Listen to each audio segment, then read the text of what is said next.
Okay, hi everyone. My name is Kristin Skelton, and I am the founder of Budfunding. Budfunding is a sustainably focused company, and every Wednesday I do Facebook Lives. This one is going to be a recording, but moving forward, they will be live. And the purpose of these lives is to share tips, tricks, sustainability hacks, and this new project that I'm really excited to launch starting today. So for the next month, I'm going to be sharing, partnering with some students doing pretty amazing work at the University of Calgary to share on their different research projects. So this is going to be the Sustainability Live Research um, project month, basically. And I partnered with the University of Calgary on this project, and it's specifically through the Masters of Science in Sustainable Energy Development master's program. It's quite a mouthful, but it's the program that I graduated from in 2017. And a few weeks back, I was invited to sit on a panel to hear what these students are working on right now. And I have to tell you, their projects are all amazing. They're inspirational, and they can give each and every one of us hope for a bright future. So from that, I selected 4 students, which I thought are working on very interesting, very relevant projects. And I thought that the Bud funding community would love to learn more about their projects. So that's why I specifically chose these projects to share with you. So I'm just going to briefly introduce Gillian Rogers. I'm so happy that she just jumped in, and she's the first one I'm interviewing. And Gillian is currently completing her Master's of Science with the University of Calgary. And her project is very interesting. It's looking into the screening of deep saline formations for possible carbon capture and sequestration. So Gillian, thank you so much for taking the time to be with me today. And how are you today? Thanks, Kristin. I am happy, and thank you for inviting me to be part of this. I think what you're doing is wonderful, and I'm really excited about my research project, and I'm totally happy to talk about it today. And just to start us off, what brought you to this master's program? Where did you find it? What drew you to it? I'm just curious to know more about that. So I actually enrolled in this program back in 2014 and then took a break and re-enrolled again in 2019. So I'm finishing it out. I can't even remember how I found it. I might have just saw some kind of LinkedIn opportunity about it. But I've enrolled and I'm a student and I'm finishing it out. And the reason why I picked sustainable energy development with the University of Calgary is one, I live here in Calgary, it's my home. And I spent a good portion of my professional career cleaning up contaminated sites on the oil and gas side throughout Western Canada. And, a lot of contaminated sites up north in the Northwest Territories. So it got me thinking, there's got to be a better way to develop our energy projects in a more sustainable way. And that was my initial thinking. So, having been focused in oil and gas for so long, I just thought, after all that I saw, there has to be a better way to do this. And that was the reason why I enrolled in the Sustainable Energy Development Program. Okay, very interesting. So would you say you had a background in sustainability before this? So sustainability, I think, is a big definition. It includes a whole bunch of things, right? I've spent a good portion of my career in the environmental sector, so contaminated site cleanup and assessments. And that is sustainability. That's one aspect of being sustainable. And that's how I guess, got into it. And I think I'd like to get into more of the other aspects of sustainability, like the social responsibility, and more importantly, looking at ways to develop our energy projects in a cleaner way and much more sustainable way. Very cool. And so your research project is titled Screening for Deep Saline Formations for Possible Carbon Capture and Sequestration. Sequestration, that's a tongue twister in itself. So can you share with everyone what carbon capture is, what sequestration is, and what they mean in terms of your project? Okay, so carbon capture actually means capturing carbon dioxide from either the atmosphere or from a point source of emission. That's what that means. The sequestration part actually means finding a way to get this captured carbon and storing it into a deep geological formation.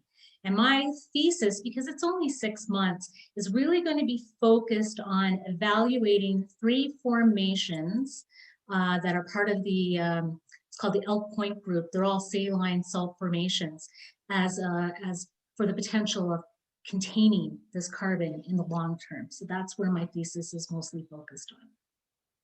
And how did you pick this topic? So carbon capture and storage is nothing new. It's, you know, Alberta has 2 great, wonderful projects right now. They have Shell's Quest is a carbon capture storage project that's been up and running now for a couple of years. The Alberta Carbon Trunk Line is another one that just got rolling last year. So it's nothing new. But these projects, from my understanding and from all of the research that I've been doing for other ones in Canada, are all focused on what we call enhanced oil recovery. And so what that means is that we're using this captured carbon, piping it to a depleted oil reservoir somewhere in the world, and using that carbon to kind of enhance that reservoir so we can get more oil production out of it. At some point in time, though, if Alberta wants to continue developing oil and gas resources, enhanced oil recovery is not going to be the only option that we need to look at. And my project is solely for the purpose of storage. So there's no other added benefit like enhanced oil recovery. It's just taking that carbon dioxide, putting it directly into the ground. And are you looking at a specific area? And if you are, what made you choose that specific area? So Fort McMurray is my area that I want to look at. So there's 3 saline formations that are deeper than the oil sands right now. And we all know that the oil sands is a heavy greenhouse gas emitter.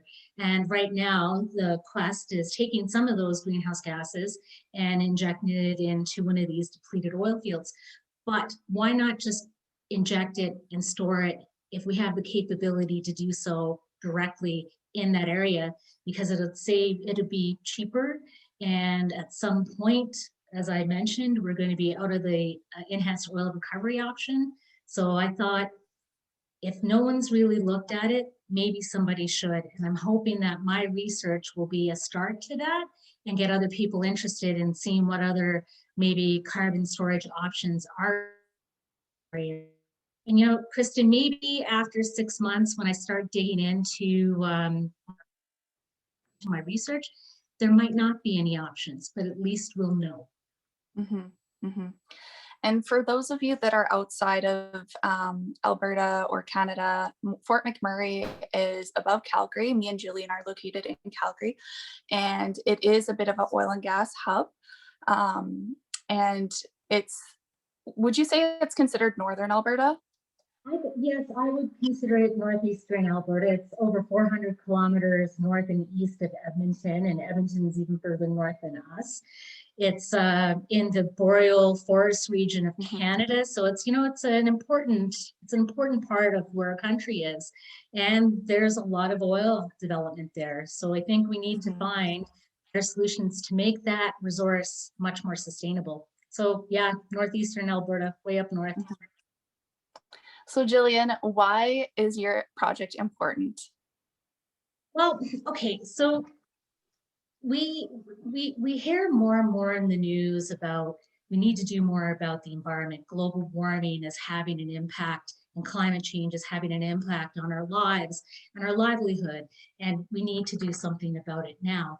And I've been thinking about Alberta is so heavily dependent on oil and gas resource development. It's, you know, it gives us a lot of revenues. It helps support our province and the people that live here.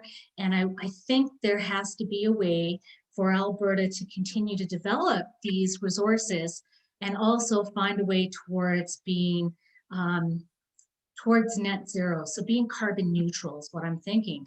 Right now, the Alberta government's climate change strategy includes a carbon tax at $30 a ton. That's not really that high, and that really doesn't stop emissions from happening.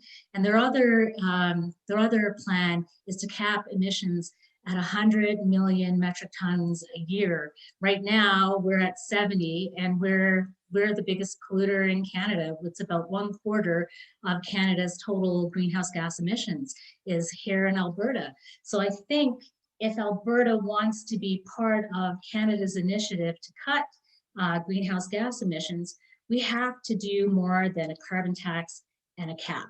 And I think greenhouse gas, like the carbon capture and storage, will definitely help with that, because Alberta can still develop their oil and gas resources. It gives us an affordable, cleaner energy from my perspective, and it also contributes to attacking global warming. And from your research, what would you say is one of the biggest challenges of this industry that you've come across so far? So I think the carbon capture technology is probably one of the biggest challenges, and the cost. It is so expensive to capture this carbon. And I think that's why a lot of energy companies who are moving forward with these carbon capture storage projects are looking for ways for the enhanced oil recovery, because you're making a little bit of money to offset the cost of capturing that carbon. So technology needs to get better. And when technology gets better, the cost will get better. And that, I think, is the biggest challenge right now that I'm finding. hmm And on the other side of things, what would you say is one of the most exciting things that you've come across so far? So this is exciting for me. I'm actually happy to see that there are carbon capture and storage projects popping up all over Canada. Like the very first one in its existence in Canada, and I think North America, was started in 2000 by Encana and a consortium of other companies as a research project, and this was called Middale Weyburn. So the very first one, it operated for about 11 years, and its sole purpose was for research. And they learned a lot about that. And the learnings were mostly related to enhanced oil recovery. And now today we have Quest, Shell's Quest, with their carbon capture storage project ongoing. And, I think they're capturing I don't know the metrics offhand, but they're basically capturing a lot of carbon, and that's going to help. And now we have Spectre Energy in the Fort Nelson area that's moving forward with another carbon capture project of their own. We have the Alberta Carbon Trunk Line, which is collecting carbon dioxide from a refinery and a fertilizer plant, and using that to enhance oil recovery in the Clyde oil field. So what I'm excited about is that energy companies are listening, and they're trying to find ways to mitigate that. And I think it's brilliant. And, also learning in my research, they're looking at other options other than the carbon capture and storage, like looking at ways of using carbon to make cement, finding ways to capture carbon and using that in everyday products that we need. So, I think it's brilliant. This research is initiating a whole other line of thoughts and ideas of how do we deal with the carbon dioxide problem. And that's exciting. And one thing that I heard you say is you said energy companies. And in the last few years, I've definitely heard a switch just in our general language of people referring to these companies such as oil and gas companies. And now I'm hearing more and more everyone in the industry is referring to them as energy companies. And that's because they're encompassing these new technologies, these new sustainable energy resources. And so I think that's something really exciting as well, and a transition that we're seeing. I agree. And, a lot of these old vintage legacy oil companies like Suncor, they have wind farms. They're moving towards solar. They're diversifying their energy portfolio, and that's equally important. Yeah, absolutely. And just in general, in terms of sustainability, what gives you hope about the future? So I was in school in the early 90s. I did my undergrad a long time ago, and I remember having discussions in some of my courses back then in the early mid 90s about the Rio de Janeiro summit, the Montreal Protocol, all of Mhm. these initiatives that were started by the United Nations and governments about how to address climate change. We've been talking about global warming and climate change since the mid 80s, since the Brundtland report came out. Mm. And I didn't really see any initiative towards moving, like, I guess what I'm trying to say, Kristin, is all talk, no action. And now, in the last 20 years, what makes me hopeful is that I'm seeing the action. Like, we're actually out there developing wind, we're doing bioenergy, biofuels, we're doing carbon capture and storage, we're tapping into solar. And a lot of people may not know this, but Alberta actually has some of the best wind energy potential and solar. Like southeastern Alberta around the Cypress Hills has some of the hottest UV maps for generating solar power in this country. And that's I'm learning about solar plants going up. Like, this is a great time. Companies are finally listening, and more importantly, us people, citizens of countries, are making our opinions known so that we want to see more sustainable projects. This is the direction we want. We want this planet to be there for future generations, and everyone's starting to talk and think about that. And I think it's great, and that gets me excited. Yep. And if anyone's ever been to Pincher Creek, you know of the wind potential there. That is a windy, windy area. It is, absolutely. And if people would like to learn more about your research, your project, how do you suggest they get in contact with you? I love technology when it works, and I have an email address. So if anyone is interested in talking to me about my project, Gillian.Rogers@ucalgary.ca is the best way to get a hold of me. Okay, perfect. And I will also put that in the comments and in the notes. And is there any last words you would like to share with the Bud Funding audience? I think that this is a great initiative. I think sustainability starts with all of us. We all have to maybe take a paradigm shift and find ways that we can be more sustainable in our everyday life, whether that's composting, recycling, maybe doing carbon offsets, doing that little purchase when you go to book your flight to go home or to go to Mexico, maybe do a green offset. Some things to think about. Everybody can contribute to being more sustainable, and definitely can contribute to cutting greenhouse gases. Absolutely. Gillian, thank you so much for taking the time to share with the Bud Funding audience. And your project is so exciting. And this is something that gives us hope for the future and we can get really excited about. It's not all doom and gloom. It's not all, um, you know, we need to focus on the good, and there's a lot of amazing things happening specifically in your project, and that's only one project at the University of Calgary. I mean, that's only one class at the University of Calgary.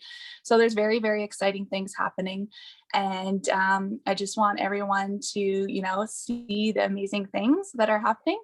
And thank you everyone for joining us. I'll see you next Wednesday. My name is Kristin Skelton and I'm the founder of Bud Funding, and I want everyone to get excited about a bright future. Thank you so much. Thank you, Kristin.